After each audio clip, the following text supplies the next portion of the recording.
आज भी बिहार के बहुत सारे ऐसे स्टूडेंट्स हैं जिनके टीचर्स सभी चैप्टर कंप्लीट पढ़ा चुके हैं, पर बहुत से छात्रों को अपना उतना बेहतर समझ में नहीं आया है क्योंकि उन्होंने कंसंट्रेट होकर पढ़ा ही नहीं और अब क्वेश्चन नहीं बनते। खैर कोई बात नहीं, अब भी वक्त है। खुद के लिए मुझे 5 मिनट सुनो, तुम्हारे सारे डाउट्स क्लियर हो जाएंगे, क्योंकि आप सबके लिए पढ़ने का एक नया नज़रिया लाया हूँ और वो है चलो सुनकर सीखते हैं। हाँ माय डियर स्टूडेंट्स, आज से हम लोग बहुत सारी चीज़ें सुनकर सीखेंगे। इसमें क्या है ना कि मैं सब चैप्टर्स को कमेंट्री के रूप में एक्सप्लेन करूँगा, जिससे तुम्हारा एक भी क्वेश्चन ना छूट पाएगा। तो माय डियर स्टूडेंट्स, हमारा आज का पोएम है now the leaves are falling fast, जो आपके रेनबो पार्ट 2 का तीसरा पोएम है। कोई भी चैप्टर्स पढ़ने से पहले उसके राइटर्स के बारे में जानना ज़रूरी होता है, तो इसलिए हम भी पहले W.H. ऑडेन के बारे में जानेंगे।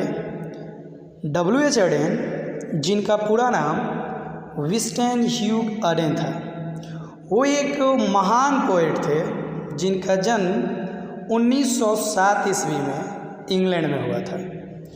वे एक वर्सेटाइल पोएट थे, यानी बहुमुखी पोएट थे। वे बहुमुखी पोएट होने के साथ साथ एक वर्स ड्रामाटिस्ट यानी पद्य नाटककार, क्रिटिक, ड्रामाटिस्ट एंड एडिटर भी थे। उनका जन्म ब्रिटेन में हुआ था, मगर वे हमेशा के लिए अमेरिका में शिफ्ट हो गए। इसलिए उनके कार्य 2 फेज़ में डिवाइड हैं, ब्रिटिश और अमेरिकन। वे कविता को एक सीरियस गेम मानते थे।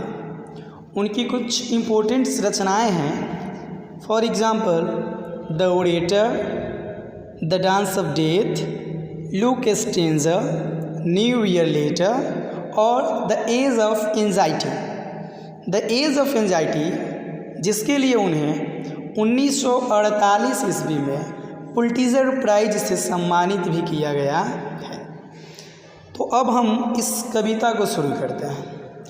W.H. ऑडेन का यह कविता इंसान के लाइफ में साइकिलिंग कर रही उस फ्रस्ट्रेशन, उस निराशा, उस दुख को बयां करता है जो उनके आरजू, तमन्ना, ख्वाहिशों को कभी पूरा होने नहीं देता है और उन्हें डर डर कर ताउम्र इसे झेलना पड़ता है।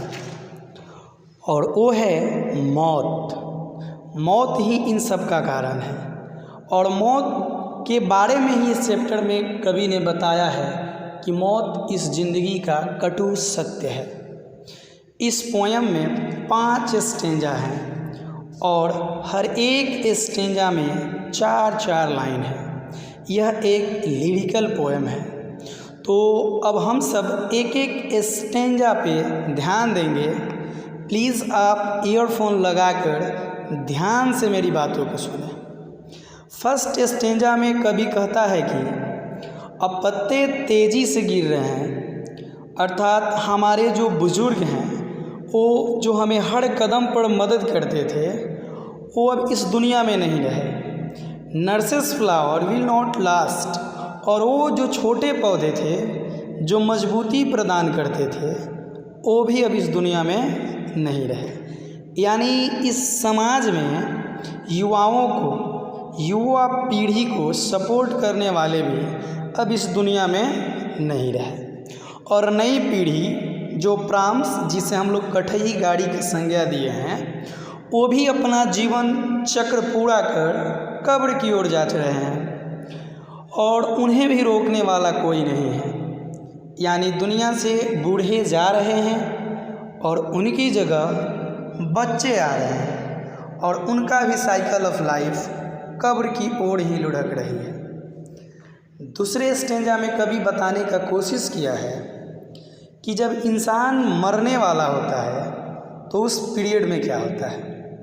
होता कुछ ऐसा है कि कि विस्परिंग नेबर जो होते हैं यानी जो मौत के फरिश्ते, वो दाएं और बाएं यानी लेफ्ट और राइट खड़े होते हैं और हमारे जीवन के असल आनंद, रियल डिलाइट को छीन लेते हैं। हमारे हाथ ठंडे पड़ जाते हैं और हम यानी इंसान अलग अलग घुटना या कंधों का मोहताज हो जाता है। तीसरे स्टेंजा में W.H. ऑडेन जो हैं वो बयां करते हैं कि इस मायावी दुनिया से चले जाने के बाद क्या होता है। सैकड़ों के तादाद में लोग उस मैयत के पीछे जाते हैं। वह डेड बॉडी जो लकड़ी के ताबूत या कॉफिन में रखा होता है, उसे हाथ लगाकर कंधा दिए होते तो हैं, मगर वो कंधा भी बेरुखी से देते हैं, क्योंकि इस दुनिया में फॉल्स लव, झूठा प्यार का जो ट्रेडिशन है ना, वो आम हो गया है। मैयत पे रोने वाले भी 13वीं में गरम पूड़ी मांगते हैं। ये है हार्श रियलिटी। नेक्स्ट स्टेंजा यानी 4th स्टेंजा में कवि इस समाज पर उंगली उठाता है।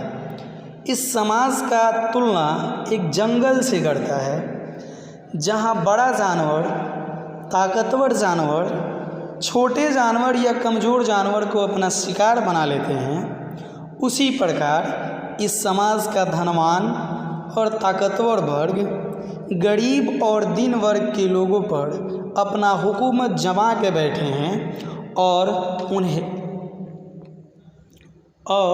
उन्हें अपना शिकार कर रहे हैं।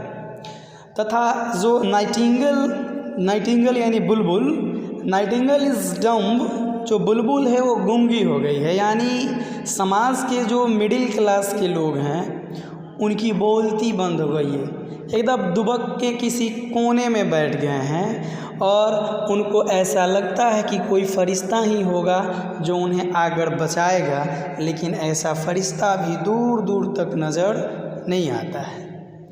लास्ट में यानी मख्तसर में पोएट अपने खुदा, अपने ईश्वर, अपने गॉड से प्रे करता है कि हे ईश्वर, मुझे उस पहाड़ की तरह शीतल बना दे, कोल्ड बना दे, इम्पॉसिबल यानी यूनिक बना दे, अहेड यानी सबसे ऊंचा बेजोड़ बना दे, ताकि कोई मेरा मुकाबला, मेरा सामना ना कर सके और मैं भी पहाड़ से निकली हुई पानी के सफ़ेद झरनों की तरह मरते हुए, तड़पते हुए मुसाफिर का प्यास बुझाने का काम आ सकूं।